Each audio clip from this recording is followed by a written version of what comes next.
Meus queridos e amados irmãos em Cristo Jesus, quando eu abro a minha Bíblia, aqui no capítulo de número 12, de Atos dos Apóstolos, que também pode ser chamado Atos das Ações e das atuações ou manifestações do Espírito Santo, nós encontramos aqui, depois de Jesus ter acesso ao Pai, uma igreja que agora teria que dar continuidade à obra de Cristo.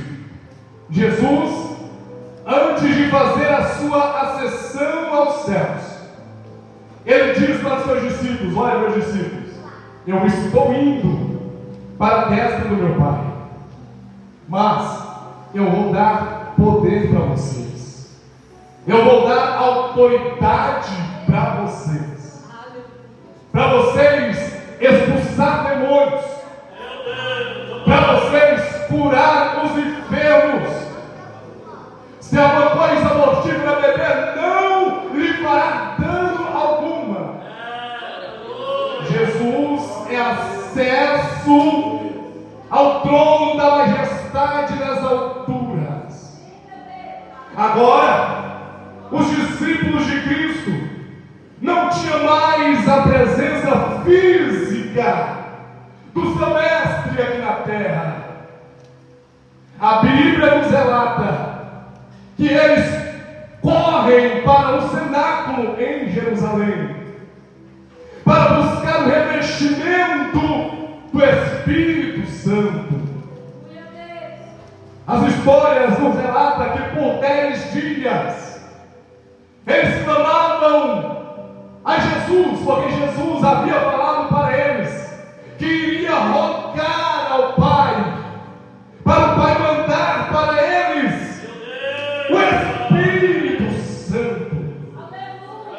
E por 10 dias, ali em oração, o tema da mensagem é o poder da oração. E ele por 10 dias clamavam: Deus, Jesus, envia o Espírito Santo. Eles não oraram apenas um dia, nem 2 dias, mas eles estavam perseverando em oração. Muitas pessoas, elas querem alcançar muitas dádivas de Deus, muitas bênçãos da parte de Deus, mas às vezes é inconstante, às vezes não persevera, não tem perseverança. A igreja primitiva, como o pastor Nelson bem mencionou aqui nessa noite, quando Jesus estava sendo assunto aos céus lá no monte, havia mais de 500 pessoas, cerca de 500 pessoas, mas quem foi correndo para o cenáculo? Apenas 120 pessoas. Mas essas 120 pessoas, elas não voltaram. Essas 120 pessoas, elas continuaram a buscar pela promessa. Por quê? Porque quem havia feito a promessa era fiel para executar. Quem havia feito a promessa era fiel para cumprir. A Bíblia nos relata que quando eles estavam assentados no cenáculo, Deus envia o Espírito Santo. Aleluia! A Bíblia nos relata que não ficou ninguém daqueles que perseveraram orando, daqueles que perseveraram clamando pela majestade de Deus. A Bíblia nos relata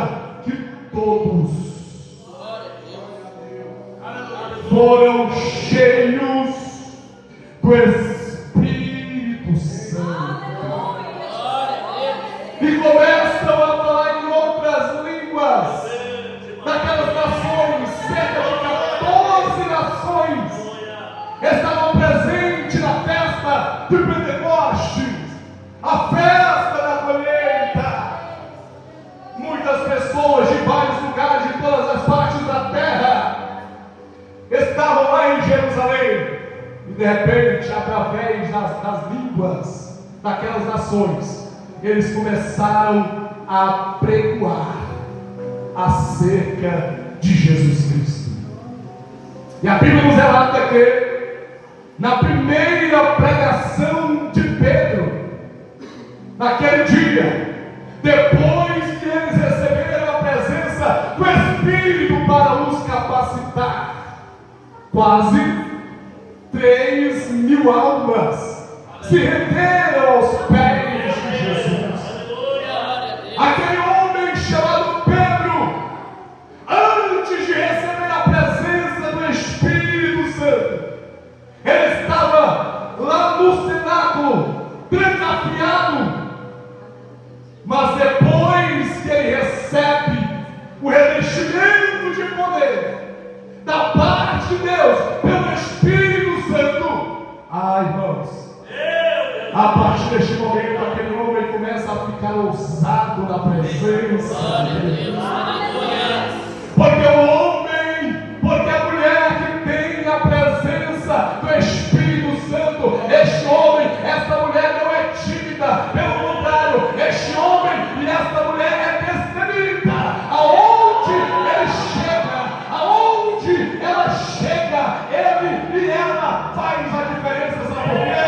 Porque o Espírito Santo está residindo no seu coração. Mas agora começa uma grande perseguição contra a igreja de Cristo. Um homem chamado Herodes, não Herodes o Grande, mas o neto de Herodes, Herodes Agripa, ele estava comandando aquela região. Começa então uma grande perseguição aos cristãos, aos servos de Deus. E o que acontece? Aquele homem manda prender o nosso irmão chamado Tiago. E o que acontece com Tiago? Ele é decolado.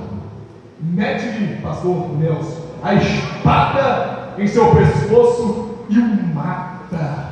Sabe por quê? Por causa da palavra. E a Bíblia relata a todos nós que esta ação de degolar Tiago ao fio da espada agradava muito aos judeus.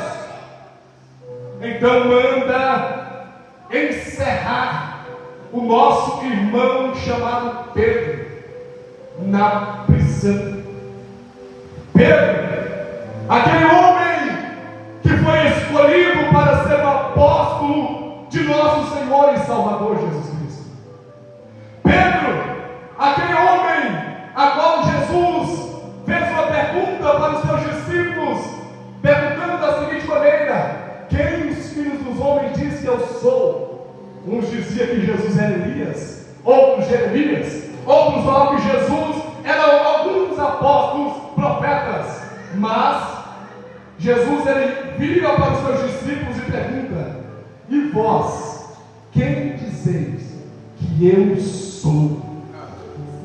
Pedro, sendo cheio, não com revelação física, mas com revelação divina, ele diz para Jesus: Jesus, tu és o Cristo, o Filho do Deus vivo. Jesus fala para Pedro: Pedro, não foi carne e nem sangue que te revelou, mas foi o meu Pai que estás no céu. Eu te digo que tu és Pedro, e sobre esta pedra, apontando para ele, para Jesus, edificarei a minha igreja, e as portas do inferno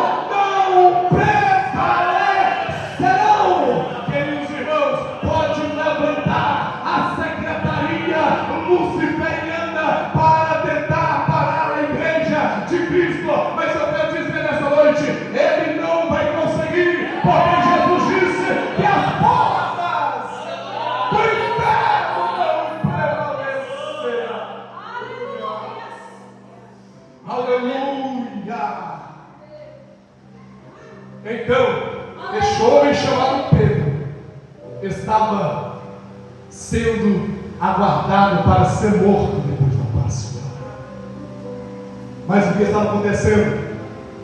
Havia um grupo de irmãs intercedendo, buscando a presença daquele que está no mais alto e sublime trono, em favor do nosso irmão chamado Pedro. Ele estava lá. A Bíblia, ela é categórica em nos dizer, em nos falar, descrever que Pedro estava sendo vigiado por paternos, ou seja, 16 sentinelas, 16 soldados estavam vigiando o nosso irmão chamado Pedro, para não dar nenhuma alternativa para ele soltar, para ele fugir. Além daqueles 16 sentinelas, ele estava algemado, as suas mãos estavam pesadas. Mas havia um grupo de pessoas. Aleluia!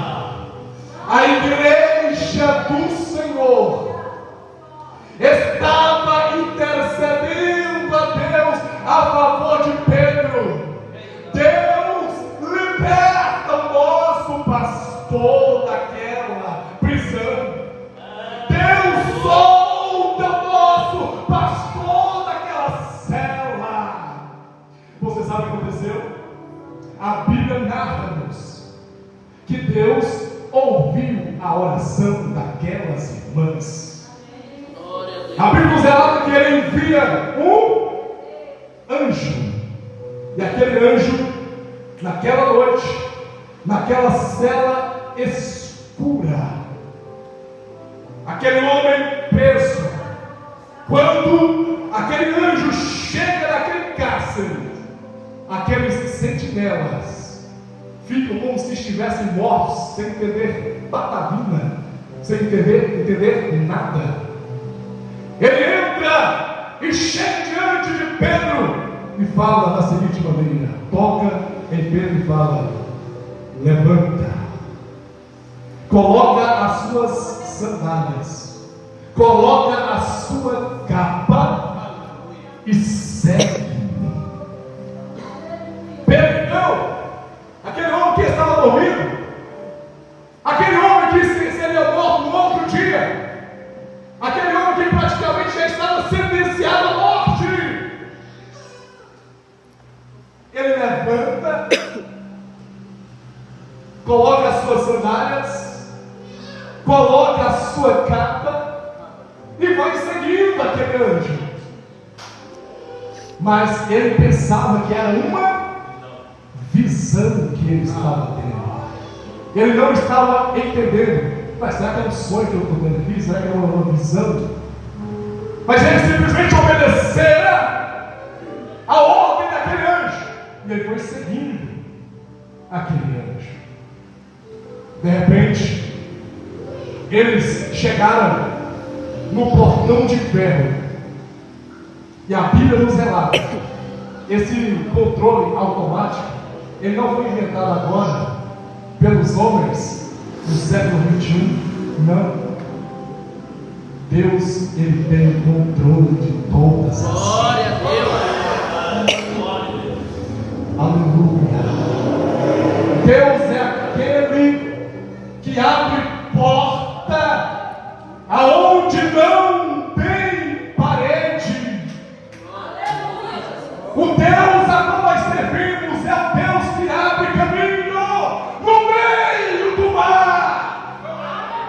Por que, Israel Rodrigues, você está falando isso nessa noite?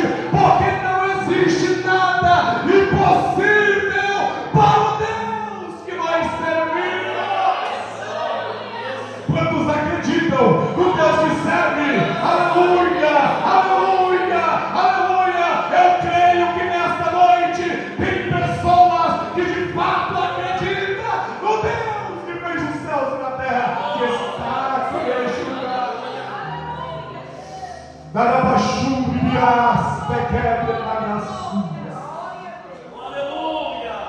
Quando o anjo e Pedro chega diante daquele portão de ferro que dava para a cidade, o que aconteceu?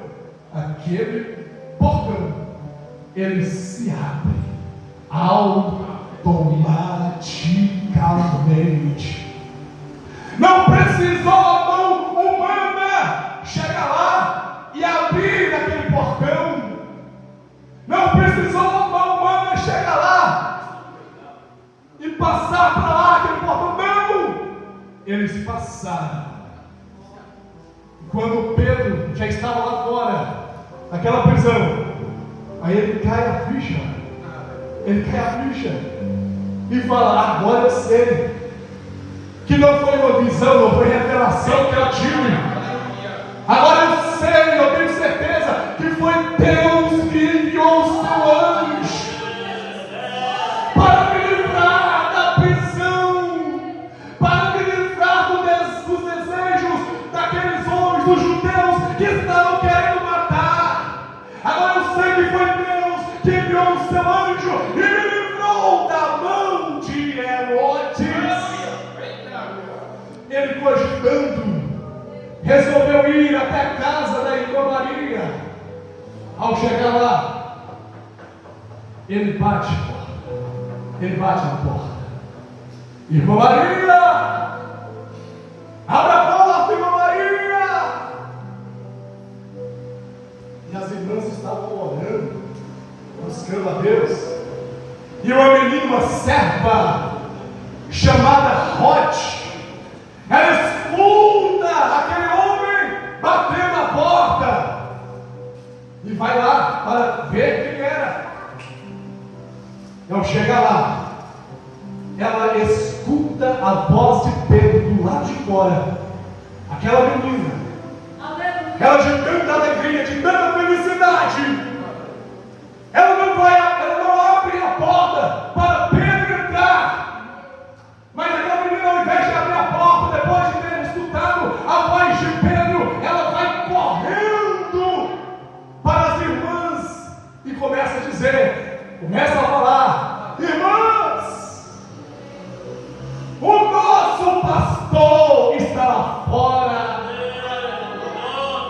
Irmãs, o nosso pastor, ele foi livre daquela prisão. Aquelas mulheres falam: menina, você está ficando maluca. Não, irmãs, é Pedro que está lá fora. Menina, é o seu anjo. Aleluia. Não, irmãs, é Pedro. Vamos lá, depois de tanta insistência, e Pedro continua batendo no portão da porta. Elas vão lá, e quando abre a porta, quem estava lá? Quem estava lá? Pedro. Quando elas contemplam a face de Pedro, elas ficaram atônitas, elas ficaram perplexas. Olha só, vamos fazer uma observação aqui. Aquelas mulheres, elas estavam orando a favor de quem? E agora, quem estava lá fora? E por que elas ficaram admiradas?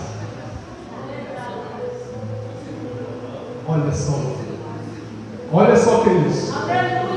Até as pessoas que oram, até a pessoa que busca a presença de Deus, com essa mente aqui, essa mente limitada, ela não consegue compreender, imaginar o que Deus ele pode fazer através delas. A oração, ela tem o poder de transformar uma terra estéril em uma terra fértil. Ana não podia ter filhos. O próprio Deus havia encerrado o madre de Ana. Mas ela foi lá no templo, apenas mexendo os seus lábios. Aquela mulher que muito tempo estava sendo humilhada por menina, mas ela chega um dia no templo e começa a abrir apenas a sua boca, mexendo os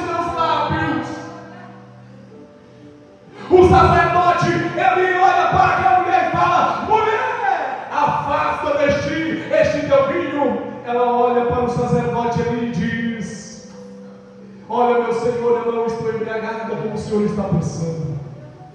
Eu sou uma mulher atribulada de espírito, e eu estou aqui orando a Deus para Ele me conceder um filho. Aquela mulher que muito tempo estava sendo humilhada, maltratada pela sua rival.